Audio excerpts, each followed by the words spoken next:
Buenas noches, somos el grupo 6 y vamos a hablar sobre la psicología y su relación con la antropología, la ciencia social y la ciencia. Primero que todo, ¿qué es la antropología? Es la ciencia que estudia el comportamiento del hombre y del ser humano dentro de la sociedad, teniendo en cuenta cada una de las características de la evolución. Podemos decir que la antropología explica la civilización y cómo el ser humano está desarrollado a partir del paso del tiempo. La antropología y la psicología pueden identificarse como una disciplina vecina, ya que estas comparten ideas mutuamente. La relación que tiene esta es que ambas tratan de entender al hombre y por ende se entienden a sí mismas. Entonces podemos decir que la antropología estudia al hombre de forma general y la psicología estudia las experiencias y los procesos individuales.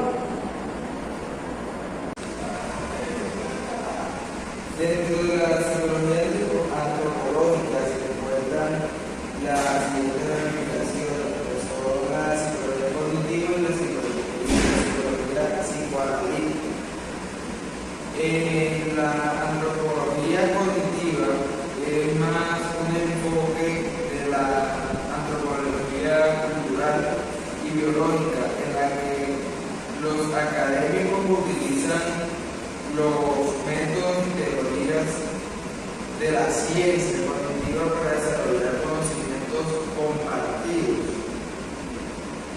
innovación cultural e intentos de comprender patrones de transmisiones a través del tiempo y el espacio. En la antropología psicoanalítica es una rama del psicoanálisis. Este surgió más que todo de dos libros llamados El Molental de la Cultura de 1913 y Tótems y Tabúes de 1930, si no estoy mal. En cada uno de estos libros se habla de aplicar, ¿cómo le diría?, este psicoanálisis para apoyar a la antropología, ¿ya? Escritos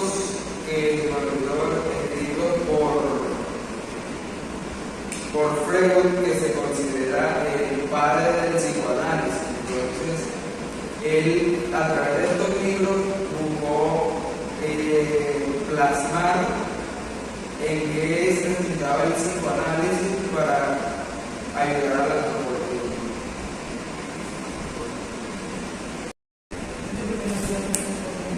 Buenas noches, mi nombre es Lady Carolina Quintero, soy una integrante somos un grupo 6 y hoy les voy a exponer la psicología en las ciencias sociales.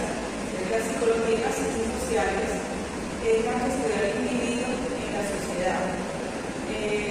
No podemos decir que las ciencias sociales son todas iguales, porque hay muchos países, ciudades que tienen diferentes costumbres. Entonces, por eso la psicología estudia al individuo, la manera como puede modificar su comportamiento para integrarse a la sociedad donde se encuentra, diferente de su nacionalidad.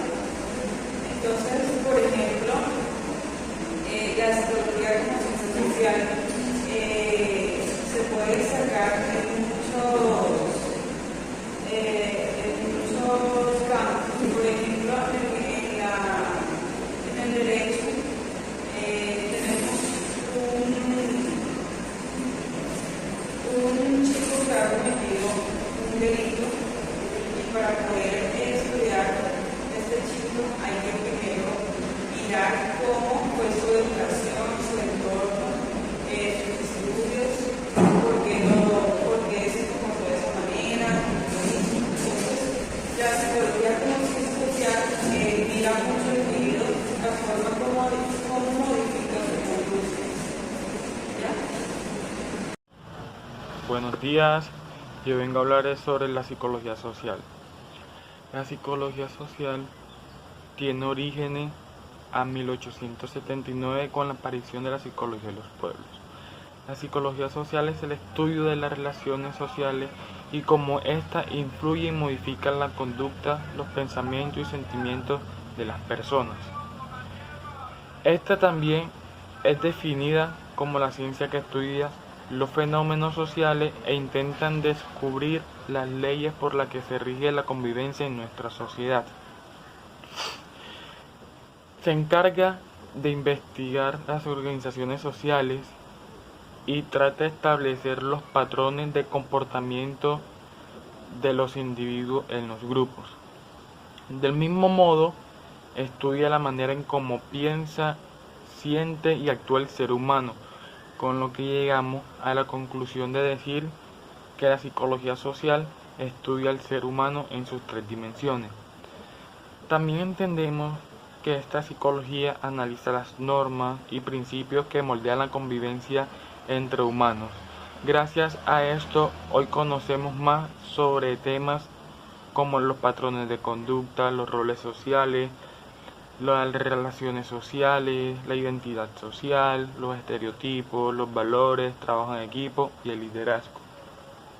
Como sabemos, el ser humano es un animal social que necesita relacionarse con otros de su misma especie. De esta manera, interactuar con ellos ayuda a tener una retroalimentación lingüística, gestual y comunitaria. Esto ayuda a sentar un idioma y a crear una sociedad fuerte y elaborar toda una realidad cultural, económica y folclórica.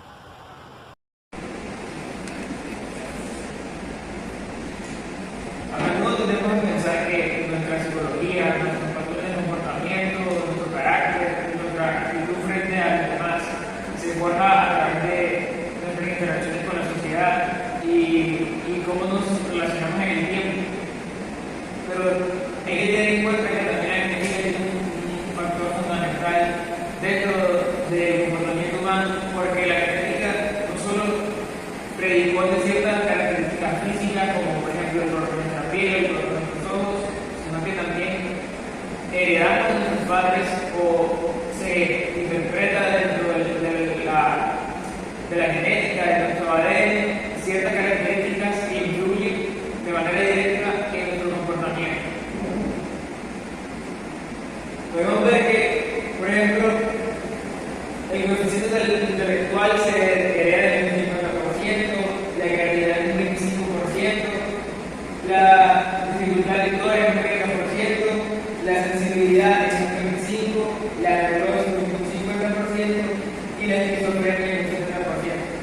Estas herencias genéticas se relacionan con las predisposiciones psicológicas que tenemos. Por ejemplo, una persona que tiene cierta facilidad para entender la lectura porque genéticamente tiene mayor desarrollado su lóbulo central, su lóbulo frontal, que es el que se encarga de la lectura, pues esta persona va a ser más propensa a entender mejor ciertas asignaturas, como por ejemplo las ciencias sociales, que se basan mucho en la lectura.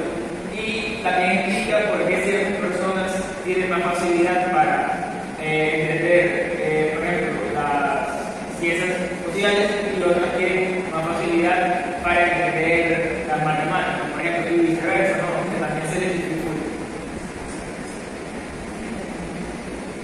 Bueno, los genes también tienen una influencia importante en lo que es el comportamiento del individuo.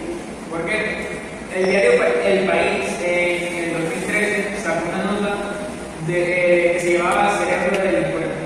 Esta nota arrojaba los resultados de un experimento que se le hizo a 96 reclusos de una persona en Estados Unidos, donde se les hacía un análisis al cerebro. Y entonces, ¿qué pasaba aquí? Que estos 96 reclusos se les hizo el análisis cerebral, ¿verdad? Un escáner cerebral. Y después, con el gobierno secundario y fueron liberados, se les hizo un seguimiento por 4 años.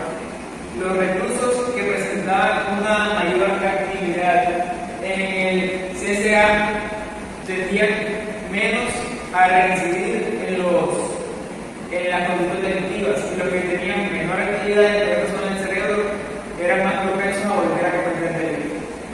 También tenemos el caso de las personas con el cromosoma, el último par de cromosomas X y Y. Estos individuos también tienen una tendencia a ser más, digamos, también tienen comportamientos delictivos, comportamientos peligrosos, y también tienden a tener ciertas patologías mentales. Para entender mejor cómo funciona la genética dentro de el comportamiento, no, o sea, la genética por sí sola no va a predisponer cómo nos comportamos, porque también tenemos que tener en cuenta el factor de la piel. Por eso aquí tenemos que tener en cuenta lo que es la perspectiva de la piel, que es cómo se relacionan esos factores genéticos de este comportamiento con el ambiente. Por ejemplo, las personas con una monoaminosidad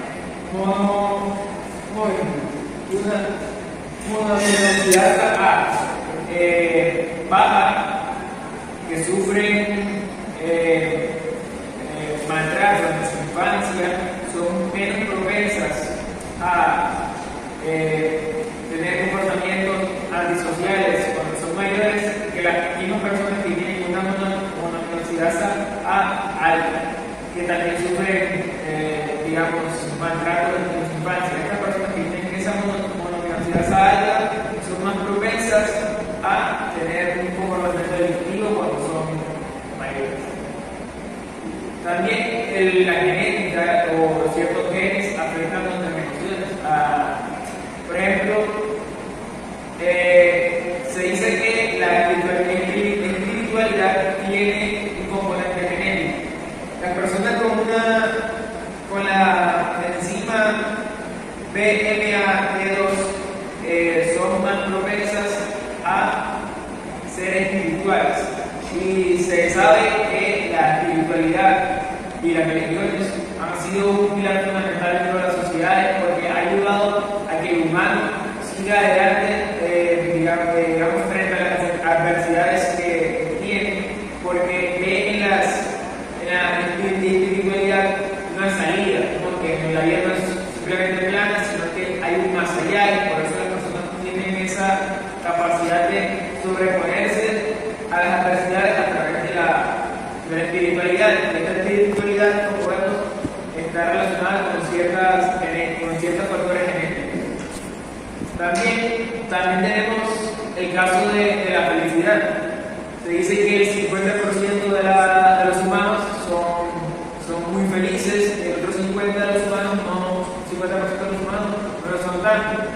Bueno, lo que pasa es que hay un medicamento que se llama Prozac. El Prozac, muchos humanos, el 50% que son felices, lo tienen genéticamente. ¿Qué pasa? Que estas personas que tienen genéticamente el Prozac, al ser más felices, tienen los mismos efectos secundarios que tiene el Prozac medicinal. ¿Qué hay el Prozac medicinal? El Prozac medicinal ataca a las personas que tienen ciertas tendencias depresivas, ¿verdad?